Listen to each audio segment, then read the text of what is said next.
भगवान ध्यान से सुनिए, कथा का कितना महत्व है। इसी कथा को सुनने के लिए गरुड़ जो पक्षियों के अधीश्वर हैं और जिनके पीठ पर मेरे प्रभु बैठकर उड़ते हैं, वो विमान है उनके, वो इसी कथा को सुनने के लिए नीलगिरी पर्वत पर काकभुसुंडी जी के पास गए और इस कथा के बारे में पूछा कि राम कौन है, कृष्ण कौन है।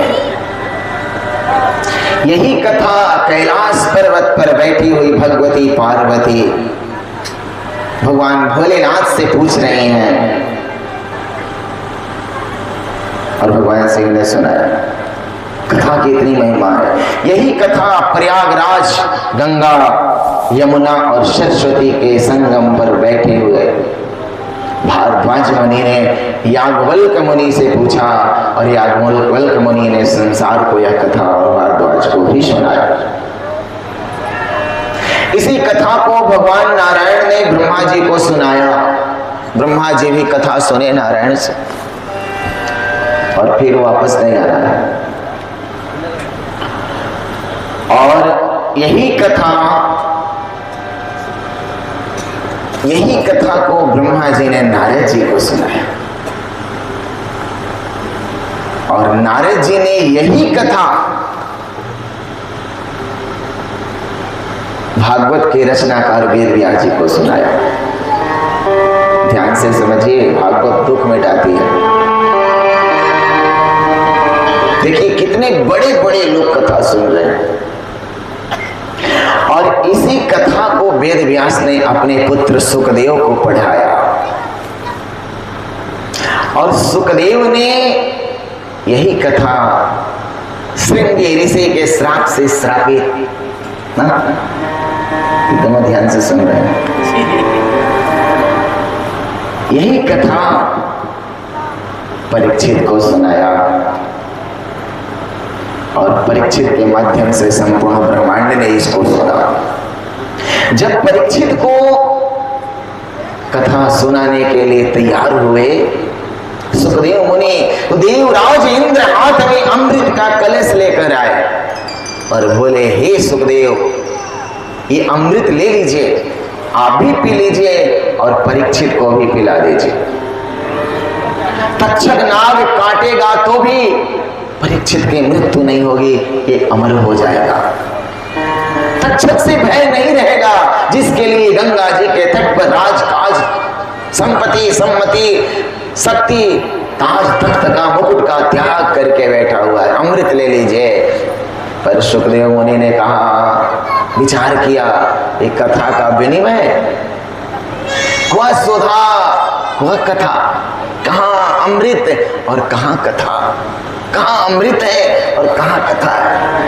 अरे अमृत तो शरीर को अमर कर पाता है, करता है, पर कथा अमर आत्मा का ज्ञान करा देती है।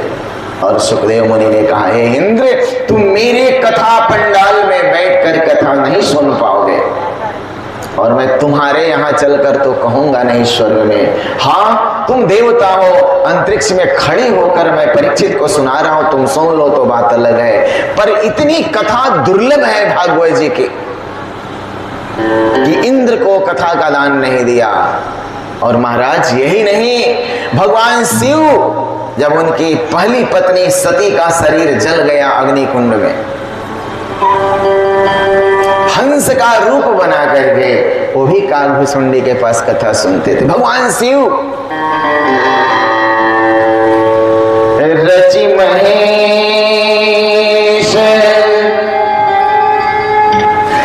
निज मानस राखा, महेश ने रचना करके अपने मन में रखा और पाई सुसम से वासन रचि महेश मानस राखा, पाई सुसम से वासन रचि महेश। भगवान शंकर यह कथा सुन रहे हैं और बाद में पार्वती माँ को सुना। ये तो पूर्व काल की बातें हो गई, द्वापर त्रेता सतयुग की। पर कलयुग में देख लीजिए, इसी कथा का आयोजन हो रहा है। कहीं 50 लाख दक्षिणा दी जा रही है इस भागवत के लिए। आप इंटरनेट पर सर्च करिए, कहीं 20 लाख, कहीं 10 लाख, बड़े बड़े पंडालों में खर्च किया जा रहा है। वक्ताओं को हेलीकॉप्टर से बुलाया जा रहा है, 5 स्टार 3 स्टार में उनकी व्यवस्था हो रही है। और इतना खर्च करने के बाद जो कथा प्राप्त होगी वही कथा आपके गांव में उपस्थित है, वही कथा गंगा, वही धारा प्रवाह, बल्कि उससे कहीं बढ़ चढ़कर कथा आपको यहाँ मिलने वाली है। ये ठाकुर जी की कृपा है। इसलिए एक बार मेरे कृष्ण के लिए जोरदार ताली बजाइए।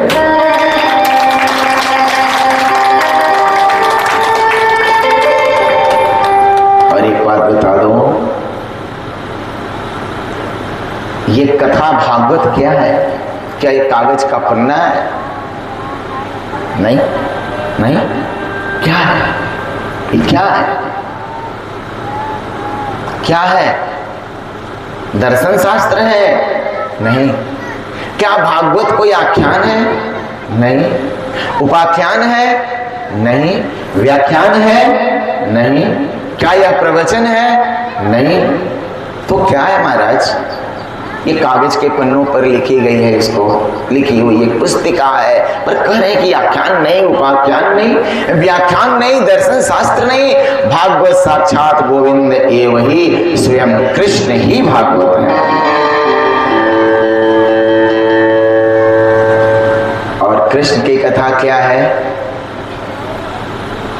कृष्ण की कथा क्या है?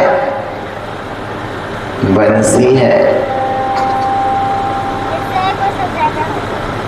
भागवत सुनी होंगे, पर इस तरह के भागवत सुनना बहुत दुर्लभ है, नहीं मिलेगा जल्दी। भागवत बंसी है, मुरली है। और आप लोगों से एक निवेदन है, अगर कहते कहते मैं भावुक हो जाऊं शायद, तो आप लोग संभाल लीजिएगा। कथा बंसी है, मुरली है। जैसे यमुना के तट पर मेरे कृष्ण ने बांसुरी बजाई थी। जब कृष्ण बंसी बजाते थे तो उड़ती हुई पक्षियां रुक जाते थे। उड़ते हुए पक्षी अपने घोंसले में फिर से डाल पर बैठकर सूंघने लगते थे। जब कृष्ण की बांसुरी बजती थी ना, तो यमुना की धारा उल्टी बहने लगती थी। जिधर मेरे कृष्ण खड़े होकर बांसुरी बजा रहे हैं, उधर धारा इधर को जा रही, धारा इधर को आने लगती थी।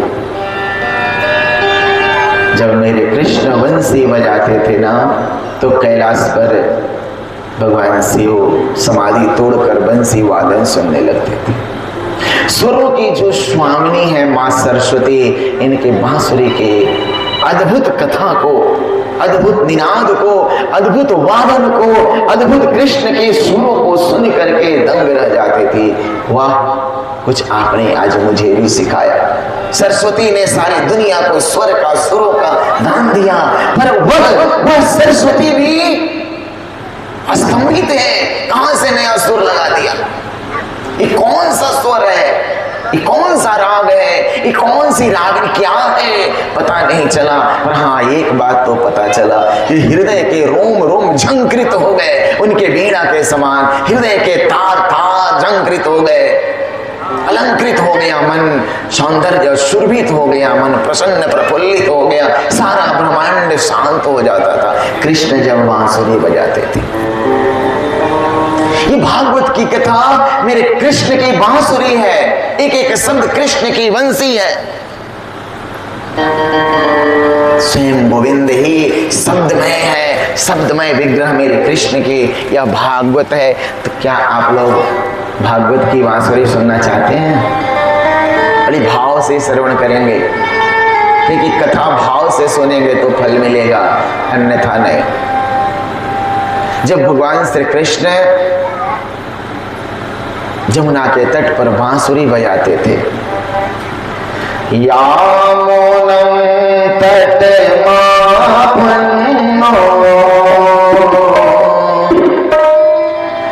यामुनं तटमापन्नो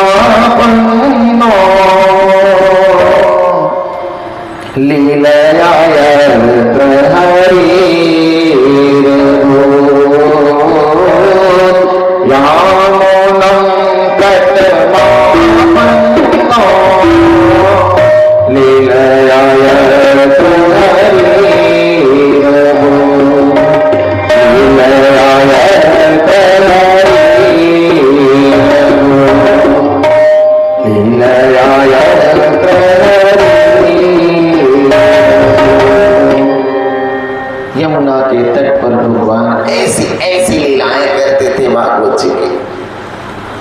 पर जानते हैं जिस बंसी को सुनकर शिव की समाधि टूट जाती है, जिस बंसी को सुनकर जमुना की नदी उल्टी बहने लगती है, जिस बांसुरी को सुन करके हवाएं बहना छोड़ करके बंसी वादन सुनने लगती है, जिस बंसी के निनाद को सुनकर सरस्वती अस्तंभित हो जाती हैं, जिस बंसी के स्वर को सुन करके गोपियां अपने पतियों की सेवा छोड़ करके दौड़ती हुई अर्धरात्रि में कृष्ण के पास जंगलों में आ जाती थी, बंसी की आवाज सुन करके, जिस बंसी की आवाज को सुन करके अपने बालकों को स्तन पिलाना छोड़कर माताएं भागती हुई चली जाती थी। कभी कृष्ण उस बांसुरी को अपने होठों से लगाते हैं, कृष्ण के चरण छूने के लिए ब्रसेश, महेश, गणेश, दिनेश, ब्रह्मा आदि देवता तरसते रहते हैं, ऋषि महर्षि हम लोग रात दिन उनको पुकारते रहते हैं, पर वो दर्शन नहीं देते, उनके चरणों का, बालों का, नाखून का दर्शन नहीं होता। पर कृष्ण कभी उसी बांसुरी को होठों से लगाते हैं, कभी कमर में खोस लेते हैं, और कभी मेरे कृष्ण अपने बगल में लेकर उस बांसुरी को सो जाते हैं।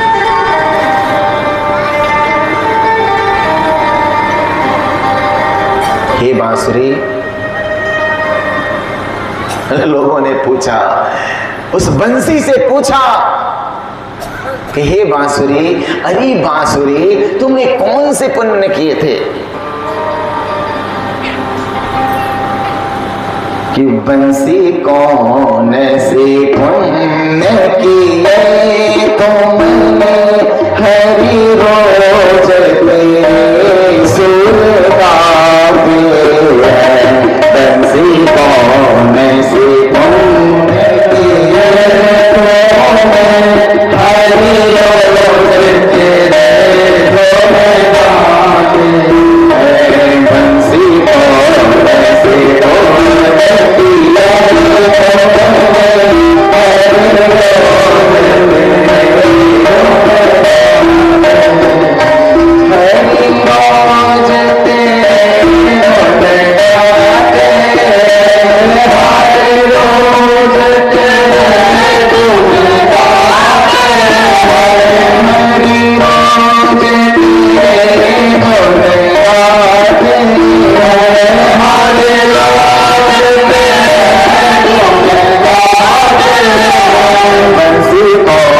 से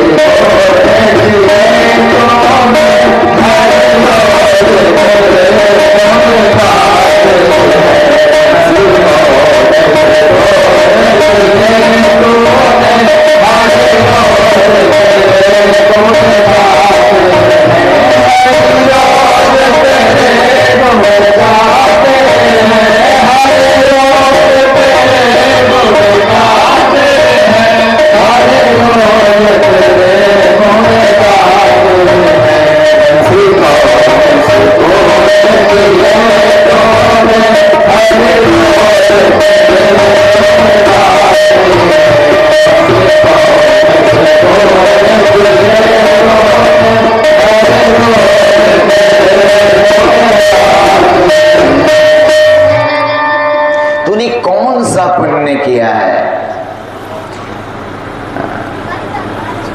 मेरा